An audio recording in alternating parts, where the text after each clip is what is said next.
শুভ সকাল বন্ধুরা। তো সকাল সকাল দেখো এখানে ব্রাশ নিয়ে হাজির, আর ছেলেকে পাঠাচ্ছি টিউশনিতে। তো ও সকালে আর কি টিউশনে যায়, তো ওকে আর কি সকালে কি করে দেবো, তো কিছু তো খাবার খুঁজে পায় না বলো, সকালবেলাতে হরলিক্স ও খেতে চায় না। তো যাই হোক, ও আর কি একটু মতো জল খেয়েই টিউশনে যাচ্ছে, তার সঙ্গে যাচ্ছে যার মেয়ে। আর এদিকে সূর্য মামা এইমাত্র দেখা দিচ্ছে, কারণ এখন বাজে 6:30 মতো। তো আমরা সকালেই 6:30 মতোতেই উঠি আর কি, ছেলের টিউশনি থাকে সেই জন্যে আর কি, প্রতিদিনকার মতো। তো তারপরে বাড়ির কাজকর্মে হাত লাগিয়ে দিই। আর এদিকে তো মা কাজকর্ম করে দিয়েছে মোটামুটি কিছুটা। আর এদিকে জামা কাপড় কালকের বইকালে, মানে বৃষ্টি এখন মাঝে মধ্যে কিন্তু হয়েই যাচ্ছে, ওটা তো কোনো ব্যাপারই না এখন। কিন্তু খুব একটা বৃষ্টি হচ্ছে না, তোমরা সকলে জানো যে এখন বৃষ্টি হচ্ছে, কিন্তু সব দিকটাই হচ্ছে না। আর আমাদের মহেশ্বর এলাকায় তো বৃষ্টি হয়ই না বলতে গেলে, খুবই অল্প। যখনই আসে অল্প একটু ঝিরঝির করে চলে আসে, বাস তাহলেই খতম, যেটা হয় আর কি। তো আমাদের এদিকে এটাই আর কি প্রবলেম, কারণ সকলেই নাকি বলে আর কি মহেশ্বর এলাকায় নাকি জলটা কম হয়। তো এদিকে দেখতে পাচ্ছ বাড়িটা গোছ করে নিচ্ছি, পুরো বাড়িটা। আর কালকে গিয়েছিলাম একটু বাইরে, বাইরে বলতে গেলে বাবার বাড়ি গিয়েছিলাম। তো বাবার বাড়ি যাওয়ার জন্য যে জামা কাপড়গুলো আছে সেগুলো আর কি কেচে রোদে দিয়েছিলাম, তো সেগুলো আর কি ফিট করে নিচ্ছি। আর ও দেখো ঘরবার করেই যাচ্ছে, কারণ ও যাবে স্নান করতে আর কি সকালে। ও আর কি জামা কাপড় ছেড়ে তারপরে আর কি দোকানে যায়, ওর কাজকর্ম ওটাই আর কি। আর আমি এদিকে সব জামা কাপড়গুলো গুটিয়ে নিচ্ছি, কারণ ছেলে আমি দুজনেই গিয়েছিলাম, তো ছেলের জামা কাপড়ও তো থেকে গিয়েছে কিছুটা। তো ওরটাও গুছিয়ে নিচ্ছি, আমারটাও গুছিয়ে নিচ্ছি। আর ছেলে না থাকলে বাড়িতে তার মানে কাজ অল্প, তোমরা তো সকলেই জানো, অনেক কিছু কাজ গোছানো যায় আর কি।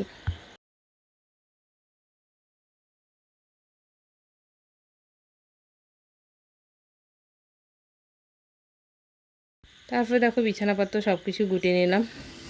তো তারপরে এবার চায়ের দিকে চলে এসেছি, কারণ এবার বানাবো চা। কারণ বাবু এবার খাবেন চা, কারণ ও চা না খেয়ে বাথরুম একদমই ঢোকে না। তো চাটা আগে ফার্স্টটা ওকে ডেকে নিয়েছি, তো এবার যাবে বাথরুমে, তো ওকে চাটা আগে খাইয়ে দিয়ে। আর এদিকে আমার মেজো ভাসুর বলতে গেলে আমরা বলি মেজদা, তো ও জল ভরতে এসছে। তো এদিকেই দেখো রান্নাঘরের এদিকে আমাদের ডাইরেক্ট কলের জলটা আছে, তো ডাইরেক্ট জলটা ভরে নিচ্ছে। তো এদিকে আর কি আমি এখানে সুইচটা দিয়েছি বলে তোমরা বুঝতে পারছো না। তো সকালে আর কি জলটা ভরে নিলে কি হয় বলো তো, মানে সারাদিনের কাজকর্ম যেটা থাকে সেটাতে কোনো অসুবিধা হয় না, কারণ আমাদের এদিকে প্রচণ্ড কারেন্টের ডিস্টার্ব, কখন যে কখন পালিয়ে যায় সেটা কে জানে। প্রায় জল থাকে না, কারণ আমাদের কারেন্টের প্রচুর ডিস্টার্ব আর কি। আর জল না থাকলে কোনো কাজও হয় না। তো বালতি বালতি আমি অনেকটাই জল তুলে রাখি, তাও আর কি বালতি তোলা জলে আর এমনি ট্যাপের জলের মধ্যে অনেকটা পার্থক্য। ওঠাতে মন পোষাই না, বালতির জলে এতটা প্রবলেম হয় কি বলবো তোমাদেরকে। তো যাদের যাদের আছে তারা তো নিশ্চয়ই জানবে যে এমনি তোলা জল আর এমনি ডাইরেক্ট মোটরের জলের মধ্যে কত পার্থক্য। আর এদিকে দেখো পুরো বাড়ি গুছিয়ে নিচ্ছি। এটা এর ছেলে পড়াশোনা করে এখানে, আর বাইরে যদি কেউ আসে তো এখানে বসা ওঠা করা হয় এই রুমটাতে। তো আমি এটা আর কি গুছিয়ে নিচ্ছি। ছেলে যখন পড়াশোনা করে মানে বুঝতেই পারছো কেমন অবস্থা হয়ে থাকে এটা আর কি, কারণ ওর জিনিসে একদম উলট পালট, একটা নেবে তো 10টা ফেলবে। আমি প্রতিদিন গুছিয়েও কিন্তু এটাকে শেষ করতে পারি না। তো এক এক সময় প্রচণ্ড বিরক্ত লাগে, তখন ভাবি যে গোছাবো না। তো না, যাই হোক লোকজন আসলে পরে এটা দেখেও খারাপ লাগে বলো। তো সেই জন্য আমি গুটিয়ে নিচ্ছি এটাকে পরিষ্কার করে। আর ওর বই খাতাতে একদম পুরোটাই উলট, এত পড়াশোনা করে কি বলবো তোমাদেরকে, কারণ ওই গুটিয়ে কোনো সময়তেই রাখবে না, যতক্ষণ আমি গোটাবো ততক্ষণ পড়েই থাকবে, এটাই ওর প্রবলেম আর কি। তো ও গিয়েছে টিউশনি বলে আমি দেখলাম সব কিছু গুটিয়ে রেখে দিই, তো আবার গুটিয়ে রাখলে কি হবে, ও এসেও আবার সেটাকে উলটপালট করবে। আপনি গোছালে নাকি আমি জিনিসপত্র পাই না, ও সেটাই বলে আমাকে। আপনি আমার জিনিসগুলো সবসময় অমনিভাবে কেন গুটিয়ে রাখবেন, আমি বলে তাহলে তুই গুটিয়ে রাখ, কিন্তু ও তাও গোটাবে না। তো যাই হোক, এমনিভাবে ছড়িয়ে ছিটিয়ে থাকলে আমারও খুব বিরক্ত লাগে, আমার গোছানোটা একটু পছন্দ। আর এই ছড়িয়ে ছিটিয়ে আমার কিন্তু একদম বিরক্ত লাগে, মনে হয় না যেন কাজ হয়েছে। আর স্নান করতে একদমই ভালো লাগে না যতক্ষণ না গুছিয়ে না দিই ততক্ষণ। এই যে বাবু চলে এসছে একদম স্নান টান করে একদম বাথরুম থেকে রেডি হয়ে, তো ওকে আবার দেবো চা, কারণ ও সকাল থেকে 3বার মতো চা খাবে তারপরে দোকানে যাবে। আর এদিকে দেখে নিচ্ছে কোল্ড ড্রিঙ্কস কতটা আছে, কারণ ও বাড়িতে কোল্ড ড্রিঙ্কসটা বিক্রি করে তো দোকানে, তো সেই জন্য আর কি এখানে কিছুটা আছে। তো মানে খাটের তলেও আর কি কিছুটা আছে, তো দেখছে কতগুলো আছে। তো চলো ওকে চাটা দিয়ে চলে এসেছি, পুরো ফ্রিজটাও পরিষ্কার করে নিচ্ছি, কারণ পরিষ্কার করতে লাগলে একটা করে তো আর একটা রেখে দেওয়া যায় না, পুরোটাই করে নিই।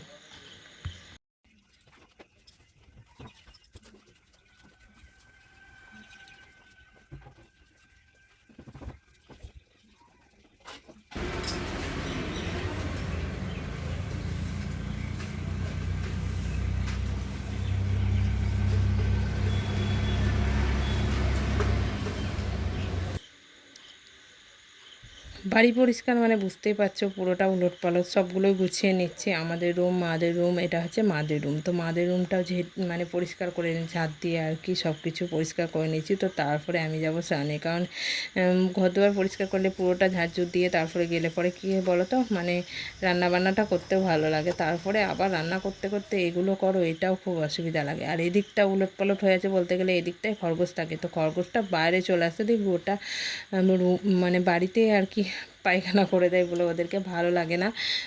তো এমনিতে আমার শখের জন্য ওদেরকে নিয়েছি, ঠিক আছে, কিন্তু আমার ফার্স্ট টবে যে খরগোশটা ছিল না, সেটা কিন্তু খুবই ভালো ছিল। সেটা কিন্তু এক জায়গাতেই থাকতো, কোনো জায়গাতে মানে গোটা বাড়ি রুম ঘুরে বেড়াতো, কিন্তু দুষ্টুমিটা কমই করতো ও। মানে ওর একটা স্থায়ী জায়গা ছিল পটি করা, টয়লেট করা। আর এরা কিন্তু যেখানেই যাক সেখানেই পটি টয়লেট করে দেয় বলে এদেরকে খানিক একটু মানে আগলে রাখতে হয়। তো এদিকটায় ওদিকে মানে ঘিরে রেখেছি আর কি। তো ওদিকে বেরোতে কমই দিই। তোমরা দেখেছো নিশ্চয়ই আমার ব্লগে যে আমার দুটো মতো খরগোশ আগে ছিল, প্রথমে দুটো নিয়েছিলাম। তো ফার্স্ট টবে যে যখন ছিল, তো একটা কুকুরে ধরে নিয়েছিল, কারণ নিচে চলে গিয়েছিলো বলে, আর একটা মতো ছিল, কিন্তু ওটা খুবই ভালো ছিল। 8-9 বছর হয়েছে ছিল, এতটা ভালো ছিল কি বলবো তোমাকে। আমার পুরনো ব্লগে দেখতে পাবে ওকে, কারণ ও কি করতো না করতো সেটাও বুঝতে পারবে আর কি। আর এই দুটো একটু দুষ্টুমি বেশি করে, তো এদেরকে এই জন্য আগলে আগলে রাখতে হয়।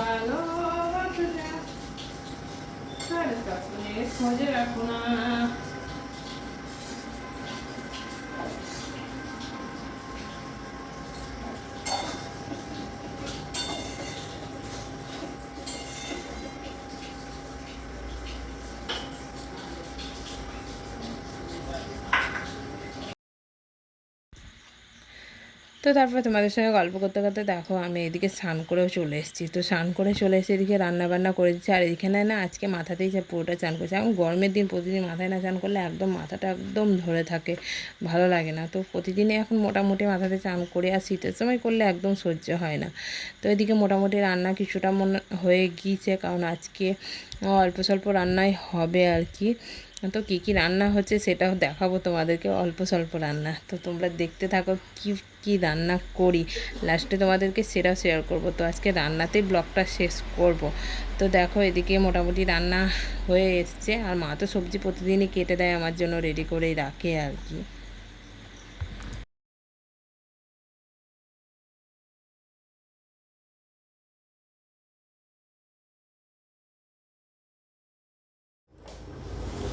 তো দেখো এদিকে ভাতের ফ্যান কীভাবে আমি ঝরাই সেটাও তোমাদের সঙ্গে একটু শেয়ার করে নিচ্ছি, কারণ আমি কীভাবে ভাতের ফ্যান ঝরাই সেটা দেখো। এখানে মাপিক আমার মানে হাঁড়িটা আছে, তো তার মধ্যে আমার মাপিক এখানে একটা খোড়া আছে যা পাত্রে, এর মধ্যে কিন্তু আমি আর কি মাঠটা ঝরাই। দেখবে আমি কোনো হাতের সাহায্যে এটাকে এই যে এইভাবে বসিয়ে দিলাম, তো যত ইচ্ছা ও আর কি ঝরে যাক, তো যতক্ষণ ইচ্ছা ও আর কি মাঠ মানে ঝরে যাবে। তো তারপরে একটু মতো ঠান্ডা হলে তখন আমি ওটাকে সোজা করে নেবো। তো এদিকে দেখো মাছের ঝোলের জন্য মশলা একদম রেডি। তো চলো মাছটাও ঝোলটা বানিয়ে নিই, তারপরে তোমাদের সঙ্গে দেখাচ্ছি আমি আজকে কি কি রান্না করলাম।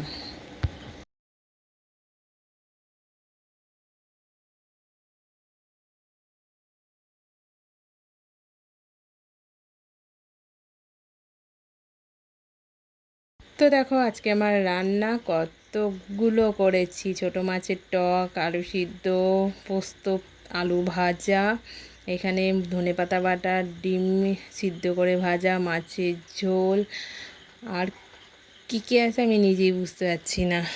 তো দেখো এখানে অনেকগুলোই রান্না হয়ে গেছে। তো চলো আজকের মতো ভিডিওটা এখানেই শেষ করব।